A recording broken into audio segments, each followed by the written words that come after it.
Hello नमस्कार सबैलाई। म चाहिँ आज तपाईहरुलाई electrical and electronics engineering network थ्योरीको सेकेन्ड सेमिस्टरको एउटा इम्पोर्टेन्ट भिडियोहरु र सबैभन्दा पहिला नेटवर्क थ्योरीमा हामीले जान्नै पर्ने कुराहरु र नेटवर्क थ्योरीमा हामीले पढ्नै पर्ने कुराहरुको बारेमा चाहिँ तपाईहरुलाई भन्न गइरहेको छु। र नेटवर्क थ्योरी चाहिँ कस्तो भने नेटवर्क थ्योरीमा चाहिँ हामीले सम्पूर्ण प्रकारका डिभाइसहरुको बारेमा र सम्पूर्ण इलेक्ट्रिकल नेटवर्क जस्तै सर्किटहरुको बारेमा लगायत अन्य सम्पूर्ण लुप लगाएर अनि सम्पूर्ण त्यस्तै डिफरेन्शियल इक्वेसन एन्ड इलेक्ट्रिक सर्किटहरुको बारेमा पढ्नुपर्छ। अनि त्यहाँ चाहिँ हामीले स्पेशली पढ्ने भनेको सर्किट डाइनामिक्सहरुको बारेमा पढिन्छ, अनि सर्किट एनालाइसिस, अनि त्यो ल्याप्लेस ट्रान्सफर्मको बारेमा पनि पढ्छौं, अनि ट्रान्सफर फंक्सनको बारेमा पनि हामीले पढ्छौं, अनि त्यस्तै फेरियर ट्रान्सफर्मको बारेमा पनि पढ्छौं र फ्रिक्वेन्सी रिपोज थ्योरमको बारेमा पनि पढ्छौं, नेटवर्कको बारेमा पनि पढ्छौं। अनि त्यसपछि प्यासिभ नेटवर्क, वान पोर्ट, त्यसको बारेमा हामीले पछाडी डिस्कस गर्छौं। तर बिफोर द स्टार्टिङ सबैभन्दा पहिला चाहिँ हामीले के गर्नुपर्ने हुन्छ भने यो नेटवर्क थ्योरीमा सबैभन्दा बेसिक कन्सेप्ट चाहिँ हाम्रो के हुन्छ भने नेटवर्क थ्योरीमा नेटवर्कको बारेमा त छँदैछ, त्यही माथि अब इन्डक्टर क्यापासिटरहरुको बारेमा नि जान्नुपर्ने हुन्छ। र मैले सबैभन्दा पहिला के को बारेमा भन्छु तपाईहरुलाई, इन्डक्टर र क्यापासिटरको बारेमा भन्छु। र मैले यहाँ तपाईहरुलाई इन्डक्टर र क्यापासिटर इन्डक्टरमा कस्तो हुन्छ भने इन्डक्टर भनेको के हो भने एउटा कोइल हुन्छ। इट इज अ कोइल। यो के हो भने difference between the inductor and capacitor, दुईटा इन्डक्टर र क्यापासिटरको बारेमा डिफरेन्स पनि यहाँ तपाईहरुलाई मैले लेखेर चाहिँ छुटाइदिएको छु र तपाईहरुले इजिली नै बुझ्न सक्नुहुन्छ। इन्डक्टर भनेको सिम्बल यस्तो हुन्छ, एउटा कोइल जस्तो हुन्छ, र क्यापासिटर भनेको यो एउटा बीचमा प्यारलल हुन्छ, बराबरीको हुन्छ। र यो भनेको इट इज अ कोइल, यो एउटा के हो कोइल हो भने यसमा करेन्ट पास हुन्छ।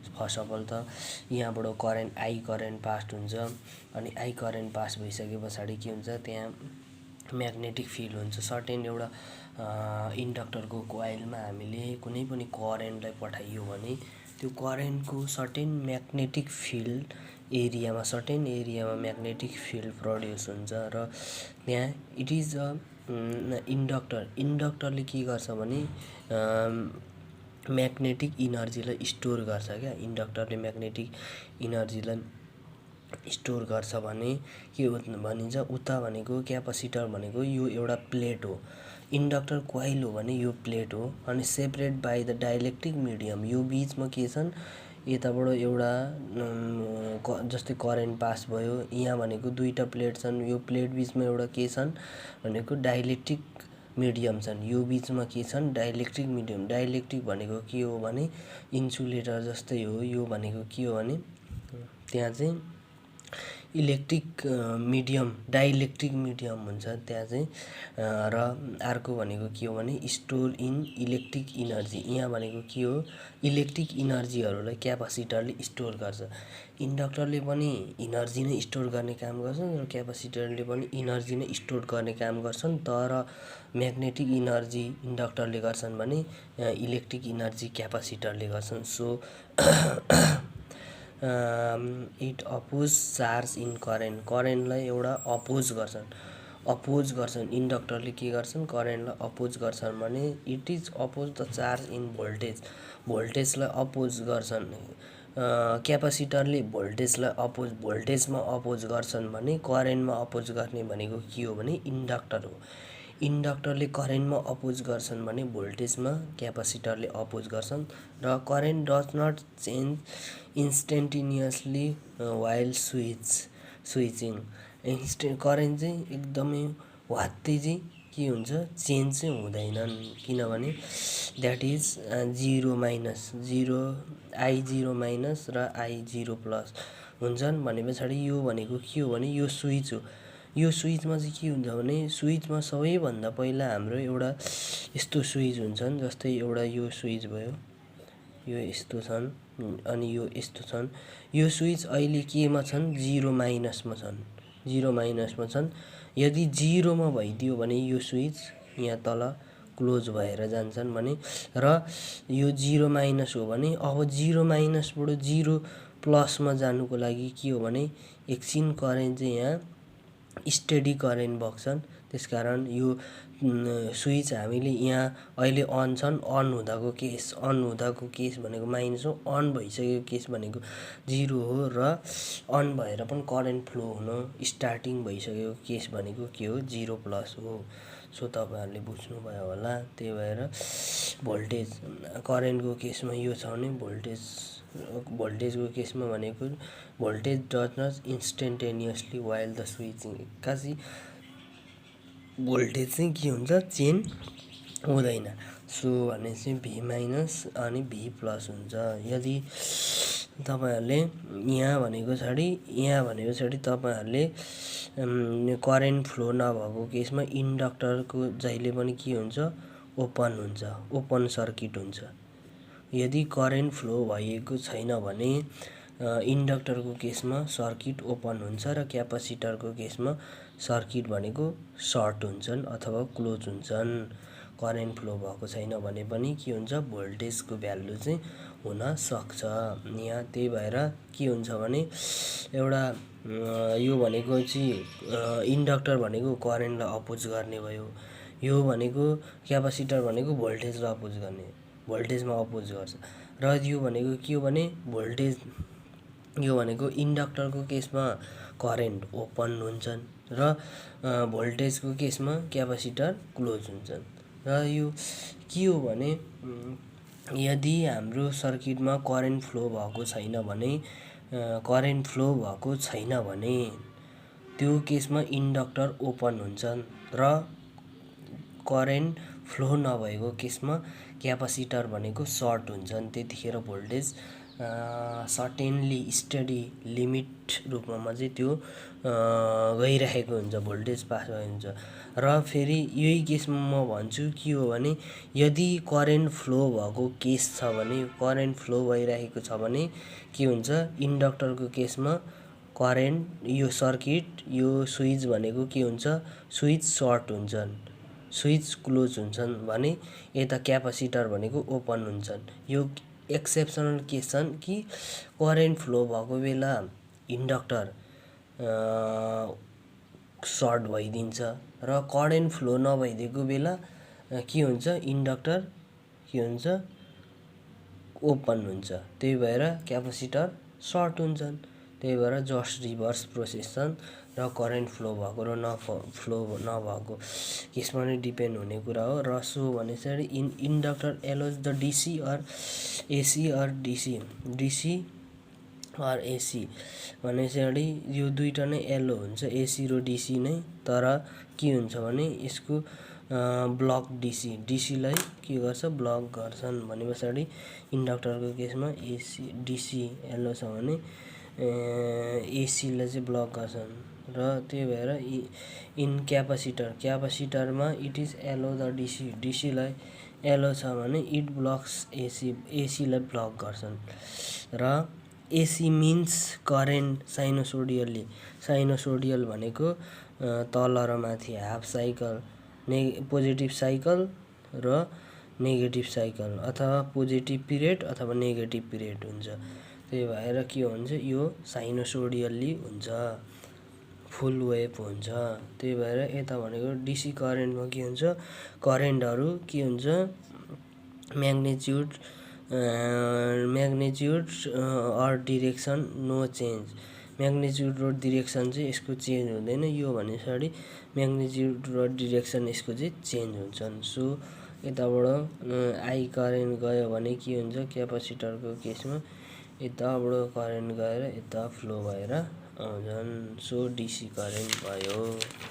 त्यही भएर अब तपाईँहरूले एक्सेप्सन बुझ्नुपर्ने के हो भने यो तपाईँहरूले टेबल चाहिँ एकदमै बुझ्नुपर्ने हुन्छ किनभने यो चाहिँ एकदमै इम्पोर्टेन्स पनि छन् र सो इम्पोर्टेन्ट मात्रै होइन यो चाहिँ न्युमेरिकल पनि हुन्छ न्युमेरिकल पनि गर्नुपर्ने हुँदाखेरि state current flow through the circuit 8t minus t is equal to 0 minus 8t is equal to 0 plus को केसमा भनेको के हो भने यदि steady current flow through a circuit LC element अथवा करेन्ट चाहिँ त्यसमा फ्लो भएको छन् अथवा छैनन् भन्ने दुईटा केस हुन्छन् र करेन्ट फ्लो नभएको केसमा चाहिँ के हुन्छ भने इन्डक्टर सर्ट हुन्छ क्यापासिटर ओपन हुन्छन् 0 माइनसको केसमा भने पछाडि यो भने पछाडि करेन्टको भ्यालु भोल्टेजको भ्यालु त्यतिखेर के हुन्छ 0 हुन्छ र के हुन्छ भने आईको भ्यालु 0 हुन्छ त्यतिखेर करेन्ट त केही भ्यालु त हुन्छ नि त सर्ट हुँदा पनि र यता भनेको के हुन्छ केही भ्यालु नि हुँदैनन् क्यापासिटरको केसमा भोल्टेजको केही भ्यालु हुन्छन् र भोल्टेज त जान्छ नि त त्यही भएर के हुन्छ भने यता पनि गरेको छौँ भोल्टेज र करेन्टलाई अपोज गर्छ भने भोल्टेजलाई अपोज गर्छ भने त्यही भएर के हो भने यो भने चाहिँ भोल्टेज र करेन्टको बारेमा भयो त्यो सो भने पछाडि अब भने पछाडि यता 8t इजिकल टु 0 प्लसको केसमा L is equal to current source हुन्छ करेन्ट सोर्स अनि भोल्टेज सोर्स भइहाल्यो अनि त्यस पछाडि यता तल यो केसमा जस्ट अघि पनि मैले भनेको छु जस्ट उल्टो हो यदि करेन्ट फ्लो भएको छैन भने त्यतिखेर के हुन्छ भने करेन्ट फ्लो नभएको केसमा चाहिँ इन्डक्टर ओपन हुन्छन् र क्यापासिटर क्लोज हुन्छन् अथवा सर्ट हुन्छन् त्यही हो यसको अर्को केसमा पनि 80 मा पनि के हुन्छ भने इन्डक्टर ओपन हुन्छन् भने क्यापासिटर क्लोज हुन्छन् 80 यो कन्डिसनमा फिगरमा तपाईहरुले बुझ्न सक्नुहुनेछ के हो भने 8t इजिकल टु 0 माइनस र t ग्रेटर देन 0 छ भने के हुन्छ भने यता भने पछाडि यता ट्रान्सिएसन स्टेट भनेको चाहिँ यो सामान्य योबाट यस्तो गएर के हो भने यहाँबाट चाहिँ माथि गएको छ करेन्ट अनि स्टेडी भएको छ फेरि यतिसम्म करेन्ट कन्स्टेन्टली आउँछ त्यस पछाडि यहाँ करेन्ट बढ्यो ट्रान्सिएसन स्टेटमा अनि त्यस पछाडि फेरि यता यो स्टेटमा स्टडी स्टेटमै गयो यति हुन्छ बुझ्नुभयो होला है तपाईहरुले 8t इजिकल टु 0 माइनस र t ग्रेटर देन 0 त्यो बुझ्नुपर्ने हुन्छ सबैभन्दा पहिला हामीले के हो भने कुनै पनि न्युमेरिकलको केस गर्नु छ भने त्यो भनेको के हो भने सबैभन्दा पहिला भने पछाडि एउटा जस्तै कोइलमा के हुन्छ 5 एम्पियर करेन्ट फ्लो भइरहेको छ भने त्यहाँ भनेको चाहिँ सबैभन्दा पहिला यहाँ योबाट करेन्ट फ्लो गरेछ भने करेन्ट फ्लो गरिसके पछाडि फ्लक्स क्रिएट हुन्छन् फ्लक्स क्रिएट भइसके पछाडि आई चेन्ज हुन्छन् आई चेन्ज भइसके पछाडि फ्लक्स डेभलप हुन्छन् फाई क्रिएट हुन्छन् र आई चेन्ज हुन्छन् र फ्लक्स डेभलप हुन्छन् फ्लक्स डेभलप भइसके पछाडि इएमएफ यहाँ क्रिएट हुन्छ इएमएफ क्रिएट भइसके पछाडि के हुन्छ भने इएमएफ क्रिएट हुनु भनेको के हो भने इएमएफ क्रिएट हुनु भनेको साइन अपोजिट चेन्ज हुनु र चेन्ज करेन्ट हुनु हो करेन्ट आई इजिकल टु इन्डक्टरको केसमा के हुन्छ एल डिआई बाई डिटी हुन्छ यदि करेन्ट फ्लो भएको छैन भने इन्डक्टर ओपन हुन्छन् र क्यापासिटर क्लोज हुन्छन् र यदि भोल्टेज अथवा करेन्ट फ्लो भएको छैन भने यदि करेन्ट फ्लो भएको छैन भने के हुन्छ क्यापासिटरको केसमा सर्ट हुन्छन् क्यापासिटर के हुन्छन् सर्ट हुन्छन् switch so press the switch inductor short capacitor हुन्छन् सो यो चाहिँ एकदमै एक्सेप्सनल केस हुन्छ, यो चाहिँ बुझ्नु नै पर्ने केस हुन्छ र अरूभन्दा नि यो केस चाहिँ तपाईँहरूले एकदमै बुझ्नुपर्ने हुन्छ। करेन्ट फ्लो हुँदाखेरि इन्डक्टर भनेको जहिले पनि सर्ट हुन्छन् र क्यापासिटर ओपन हुन्छन् भन्ने तपाईँहरूले यो एकदमै दिमागमा राख्नुपर्ने हुन्छ। र यदि करेन्ट फ्लो भएको छैन भने त्यतिखेर इन्डक्टरको केस ओपन हुन्छन् र क्यापासिटरको केस भनेको के हुन्छ, क्लोज हुन्छन्। त्यो चाहिँ तपाईँहरूले बुझ्नु होला है त। अब नेक्स्ट टाइम अब यसकै बारेमा एउटा स्विचिङहरूको बारेमा न्युमेरिकल लिएर उपस्थित हुनेछु। हस् त, धन्यवाद, थ्याङ्क यू।